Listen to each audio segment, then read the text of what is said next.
बिस्मिल्लाहिर्रहमानिर्रहीम बिस्मिल्लाहिर्रहमानिर्रहीम।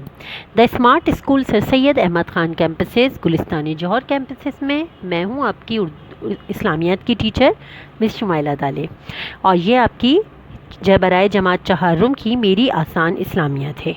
आज हम इसमें एक नया सबक पढ़ेंगे, ज़कात और इसकी अहमियत। ज़कात का मुख्तसर तारुफ़। बेटा, ज़कात से मुराद है, ज़कात जो है अरबी ज़बान का लफ्ज़ होता है और जिसके मायने होते पाक होना और या बढ़ना। ठीक है, इसको आप इस तरह जानेंगे। ज़कात का लफ्ज़ आप सुन रहे होंगे, जैसे कि आपको लाइव क्लास में भी मैंने समझाया था, ज़कात का मुख्तसर तारुफ़ आपको बताया था। आप लोगों ने बहुत से सवाल थे कि हम ज़कात क्यों अदा करते हैं, किस लिए अदा करते हैं, तो इस पूरे चैप्टर में आपको इस सब का पता चलेगा। ज़कात के अरबी ज़बान का लफ्ज़ है और इसके मायने पाक होना और बढ़ना है। इस्तिलाह में ज़कात के मायने हैं हलाल कमाई में से, यानी कि अगर इसको समझा जाएगा तो हम इसको इस तरह समझेंगे कि हलाल कमाई में से, यानी कि अल्लाह ताला ने हमें जो भी कमाई अता की है, हमें दी है, उसमें से इस्लामी क़ानून के मुताबिक, इस्लामी क़ानून का मतलब जो अल्लाह ताला ने हम पर लाजिम फरमाया है, एक मुकर्रर शरह के साथ अल्लाह ताला की रज़ा के खातिर अल्लाह ताला के रास्ते में ख़र्च करना। यानी कि अल्लाह ताला ने हमें जो भी नेमतें अता की हैं, हमारे पास जो भी कमाई है, वो उस अल्लाह ताला की रज़ा के खातिर, अल्लाह ताला की खुशी के खातिर, अपनी खुशी से वो गरीब लोगों की मदद करने के लिए गरीबों में दे देना, और उसकी एक मुकर्रर शरह है। यानी कि हमें बताया गया है इस्लाम में कि आपके पास कितने पैसे होना चाहिए, तो आपको कितनी ज़कात अदा करना है, यह आप उसको आगे चलकर जानेंगे, पढ़ेंगे। कुरान मजीद में नमाज के क़याम के साथ साथ ज़कात की अदायगी का भी ज़िक्र आया है। यानी कि कुरान पाक में जहाँ जहाँ नमाज का ज़िक्र आया है, उसके साथ ही अल्लाह ताला ने नमाज के साथ साथ ज़कात की अदायगी का भी ज़िक्र किया गया है कि नमाज़ पढ़ो और ज़कात दो। ऐसी बहुत सी आयत हमें कुरान पाक में मिलेंगी जहाँ पे नमाज और ज़कात का ज़िक्र साथ साथ है। ज़कात की अहमियत का अंदाज़ा आप इसी तरह लगा सकते हैं कि दोनों इबादत, नमाज और ज़कात की बड़ी ताकीद की गई है। यानी कि कुरान पाक में या हमारे प्यारे नबी सल्लल्लाहु अलैहि वसल्लम ने भी अपनी ज़िंदगी में नमाज के साथ साथ ज़कात की ताकीद की है।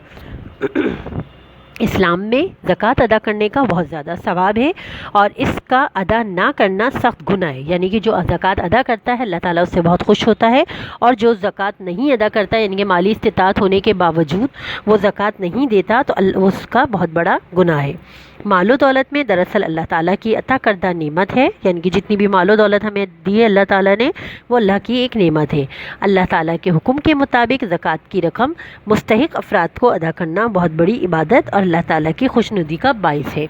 यानी कि जब आपके पास अल्लाह ताला ने अगर आपको इतनी मालो दौलत अता की है कि आप उसमें से कुछ हिस्सा निकाल कर गरीब मुस्तहिक की मदद कर दें, तो उससे आपके माल पर कोई असर नहीं होता, बल्कि इस अमल से अल्लाह ताला आपसे खुश होता है और आपके माल में और ज़्यादा इजाफ़ा होता है।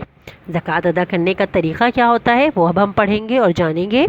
जिस मालदार शख्स के पास जमा किए हुए माल पर पूरा एक साल गुजर जाए और इसके पास 7.5 तोले सोना या 52.5 तोले चांदी या इसकी कीमत के बराबर माल मौजूद हो, तो इस शख्स पर साल में एक दफ़ा ज़कात फ़र्ज़ है। ज़कात माल का 2.5% हिस्सा है, यानी कि 2 से 1/2 2.5% हिस्सा है। ज़कात अदा करने से माल पाक हो जाता है और इसमें बरकत पैदा होती है। देखिए, इसमें अदा करने का तरीका किस तरह बताया है कि अगर आपके पास पूरे साल में इतना पैसे है, इतनी रकम है, यानी कि 7.5 तोला सोने के बराबर या 52.5 तोले चांदी, या इन दोनों की कीमत के बराबर कोई माल आपके पास मौजूद है, घर है, आपकी ज़मीन है, आपका जेवर है, इस तरह की कोई भी चीज़ आपके पास अगर मौजूद है और पूरा एक साल गुजर गया, आप उसकी आपकी मिल्कियत में है, आप मालिक हैं उस चीज़ के, तो आप पर साल में एक दफ़ा, यानी कि हर महीने नहीं, हर हफ्ते नहीं, सिर्फ साल में एक दफ़ा आपको ज़कात देना फ़र्ज़ है। और ज़कात किस तरह अदा की जाती है? ज़कात में आपका पूरा माल, जितना भी आपका पूरा माल है, उसका 2.5% हिस्सा आपको ज़कात के लिए अदा करना है। ज़कात देने से अल्लाह ताला की खुशनुदी हासिल होती है और माल में बरकत पैदा होती है। ज़कात کی معاشرتی اہمیت۔ ابھی ہم نے ज़کوٰۃ کا طریقہ سے جانا کہ کس طرح دی جاتی ہے، ذکوٰۃ کی کیا اہمیت ہے۔ اب ہم جانیں گے ذکوٰۃ کی معاشرتی اہمیت، یعنی کہ ذکوٰۃ معاشرے میں ذکوٰۃ کی کیا اہمیت ہے اور کس طرح فائدہ مند سود مند ثابت ہوتی ہے۔ زکوٰۃ دین اسلام میں ایک بہترین معاشی اور معاشرتی عمل ہے، یعنی کہ زکوٰۃ دین اسلام کا جو اہم رکن ہے، اور اس سے کیا ہوتا ہے، ایک بہترین معاشی اور معاشرتی عمل ہے جس سے معاشرے میں خوشی کا باعث ہوتی ہے، معاشرے میں خوشی پیدا ہوتی ہے۔ نظام زکوٰۃ کی بدولت معاشرے میں خوشحالی پیدا ہوتی ہے۔ وہی بات آ گئی جو میں آپ کو پہلے بتا رہی تھی کہ نظام جو زکوٰۃ کا نظام چل رہا ہے، اس کی بدولت کیا ہوتا ہے، معاشرے میں خوشحالی آتی ہے، یعنی کہ وہ غریب لوگ، وہ نادار اور مسکین جن کے پاس اتنی استطاعت نہیں ہے، اتنا پیسہ نہیں ہے کہ وہ اپنی ضروریات پوری کر سکیں، زکوٰۃ کی بدولت وہ اپنی چھوٹی چھوٹی خواہشات کو، اپنے بچوں کی خواہشات کو پورا کر سکتے ہیں۔ زکوٰۃ سے معاشرے کے نادار اور غریب افراد کی مدد ہوتی ہے، جو نادار ہوتے ہیں، معاشرے کے غریب ہوتے ہیں، ان کی مدد کی جاتی ہے۔ زکوٰۃ ادا کرنے سے مال کی محبت بھی کم ہوتی ہے، یعنی کہ ایک فائدہ یہ بھی ہے کہ جب ہم اپنے مال سے زکوٰۃ نکالتے رہتے ہیں تو اس سے ہمارے مال کی محبت میں کمی واقع ہو جاتی ہے، ہمیں بہت زیادہ مال سے محبت رغبت پیدا نہیں ہوتی۔ زکوٰۃ ادا کرنے سے مالداروں اور ناداروں میں باہمی محبت اور الفت پیدا ہوتی ہے۔ جی ہاں، جب کوئی امیر اپنے نادار غریب لوگوں کی مدد کرتا ہے تو ان کے دل میں ان کے لیے محبت، احترام اور عزت کا جذبہ پیدا ہوتا ہے، اور جس سے انسان سرخرو ہوتا ہے کہ وہ کسی کی مدد کر رہا ہے، کسی کے کام آ رہا ہے، تو اس کو یہ جان کر اس کے دل کو بڑی تسلی ہوتی ہے اور وہ مطمئن ہوتا ہے۔ تو یعنی کہ اس پورے سبق سے ہمیں یہی ادا ملتا ہے کہ زکوٰۃ کس طرح اہمیت کی حامل ہے، اور زکوٰۃ ادا کرنے سے اللہ تعالیٰ کتنا خوش ہوتا ہے زکوٰۃ ادا کرنے سے، اور زکوٰۃ کی معاشرے میں بہت زیادہ اہمیت ہے۔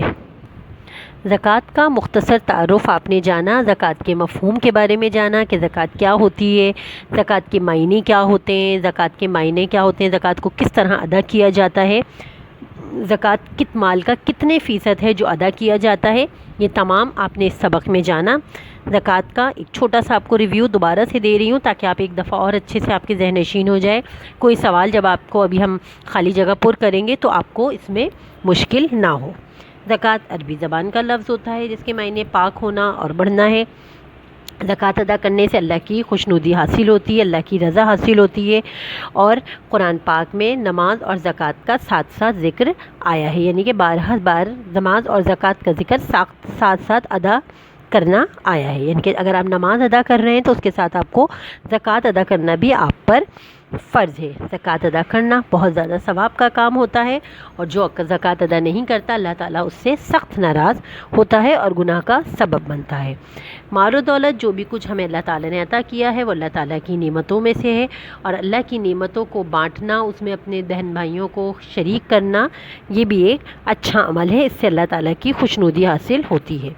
زکوٰۃ ادا کرنے کا طریقہ آپ کو بتا دیا گیا ہے اس میں کہ آپ کے پاس اگر 7.5 تولہ سونا ہے یا 52 تولے چاندی ہے تو، اور اس کو رکھے ہوئے آپ کو پورا 1 سال گزر گیا ہے، یا اتنے ہی عوض قیمت کے برابر مال موجود ہے، تو اس پر پورے 2.5% حصہ آپ کے مال کا جتنا بھی حصہ ہے ٹوٹل اس کا وہ کر کے اس میں سے صرف 2.5% حصہ زکوٰۃ کا ادا کیا جاتا ہے۔ زکوٰۃ ادا کرنے سے مال پاک ہو جاتا ہے اور اللہ تعالیٰ ہمارے مال میں برکت عطا فرماتا ہے۔ زکوٰۃ کی معاشری اہمیت کے بارے میں بھی ہم نے جانا کہ اس کی معاشرتی اہمیت کیا ہے، کہ دین اسلام میں ایک بہترین معاشی اور معاشرتی عمل ہے۔ نظام زکوٰۃ کی بدولت معاشرے میں خوشحالی پیدا ہوتی ہے۔ زکوٰۃ سے معاشرے کے نادار اور غریب افراد کی، یعنی کہ جو نادار اور غریب افراد معاشرے میں ہوتے ہیں ان میں کیا ہوتا ہے، ان کی غریب افراد کی مدد کی جاتی ہے، مدد کا جذبہ ہوتا ہے۔ زکوٰۃ